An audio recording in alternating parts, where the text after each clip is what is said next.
Baiklah, Pasal 31 Undang-Undang Nomor 39 Tahun 1999 tentang Hak Asasi Manusia menegaskan bahwa setiap orang memiliki hak untuk memperoleh perlindungan atas tempat tinggal dan kediamannya.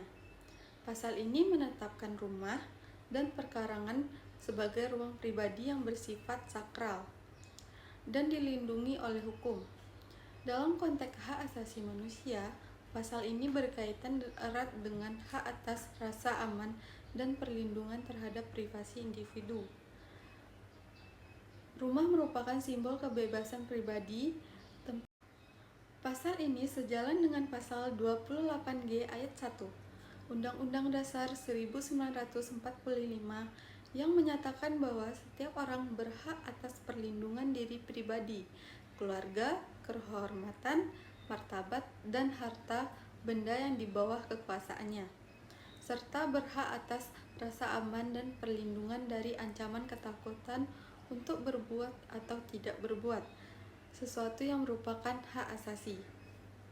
Nah, selanjutnya, makna pasal 31 ayat 1, perlindungan terhadap tempat kediaman, tempat kejadian, siapapun tidak boleh diganggu. Kalimat ini menegaskan prinsip dasar bahwa setiap orang memiliki hak untuk hidup tenang di tempat kediamannya, tanpa gangguan dari pihak manapun. Gangguan di sini tidak hanya berarti secara fisik, seperti memasuki rumah tanpa izin, tetapi juga bentuk lain seperti ancaman, intimidasi, pengawasan tanpa dasar hukum, atau tindakan sewenang-wenang oleh aparat maupun individu lain. Makna penting dari ayat ini adalah pengakuan terhadap hak privasi dan rasa aman. Dalam konteks hak asasi manusia, setiap individu memiliki wilayah pribadi yang tidak boleh dilanggar tanpa alasan yang sah. Contohnya, tindakan penggeledahan rumah tanpa surat perintah izin, pengusiran paksa dari tempat tinggal, atau penyadapan tanpa izin hukum termasuk pelanggaran terhadap pasal 31 ayat 1. Selanjutnya, makna pasal 31 ayat 2, pembatasan yang dibenarkan oleh hukum. Menginjak atau memasuki suatu perkarangan tempat kediaman atau memasuki suatu rumah bertentangan dengan kehendak orang yang mendiaminya hanya diperbolehkan dalam hal-hal yang telah ditetapkan oleh undang-undang. Ayat ini memberikan pembatasan yang bersifat ilegal dan rasional terhadap hak privasi individu.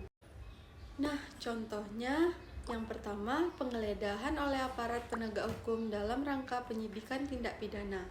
Yang kedua, pemeriksaan lokasi oleh pejabat berwenang terkait kesehatan, keselamatan, atau lingkungan hidup. Yang ketiga, penertiban oleh pemerintah daerah dalam kasus pelanggaran tata ruang atau bangunan tanpa izin. Namun demikian, intervensi semacam ini hanya dilakukan berdasarkan prosedur hukum yang sah, dengan surat perintah resmi dan disaksikan oleh pihak yang berwenang. Selanjutnya, relevansi pasal 31 dalam perkembangan hak asasi manusia di Indonesia. Perkembangan penegakan hak asasi manusia di Indonesia menunjukkan bahwa perlindungan terhadap hak privasi dan tempat tinggal menjadi semakin penting seiring meningkatnya kesadaran hukum masyarakat.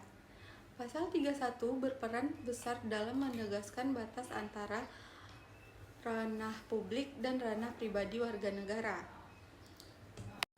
Selain itu, pasal 31 juga relevan dengan kondisi sosial masa kini, terutama dalam kasus penggusuran paksa yang sering menimpa masyarakat kecil.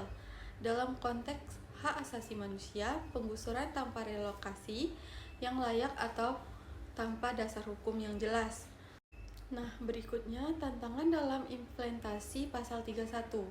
Walaupun pasal 31 telah memberikan jaminan hukum, pelaksanaannya masih menghadapi sejumlah kendala di lapangan antara lain. Yang pertama, kurangnya kesadaran aparat penegak hukum terhadap prinsip hak asasi manusia. Yang kedua, masih ada tindakan penggeledahan, penggusuran, atau pemeriksaan rumah tanpa prosedur hukum yang sah. Ketiga, lemahnya perlindungan terhadap kelompok rentan. keempat, masyarakat miskin kota, penghuni rumah liar, dan masyarakat adat sering menjadi korban pelanggaran hak dan tempat tinggal tanpa perlindungan yang memadai. Yang kelima, keterbatasan mekanisme pengaduan hak asasi manusia. Nah, untuk mengatasi tantangan tersebut, dibutuhkan pendidikan hak asasi manusia yang menyeluruh, reformasi hukum yang mempertegas sanksi bagi pelanggar hak tempat tinggal, dan komitmen pemerintah dalam menjamin perlindungan terhadap setiap warga negara tanpa diskriminasi. Untuk kesimpulan materi yang telah diuraikan tadi, Pasal 31 Undang-Undang Nomor 39 Tahun 1999 merupakan wujud nyata perlindungan terhadap hak atas privasi dan rasa aman bagi setiap warga negara.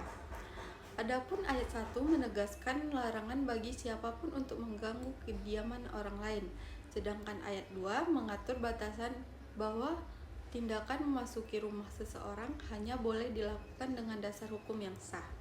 Sekian, Assalamualaikum warahmatullahi wabarakatuh. Bye.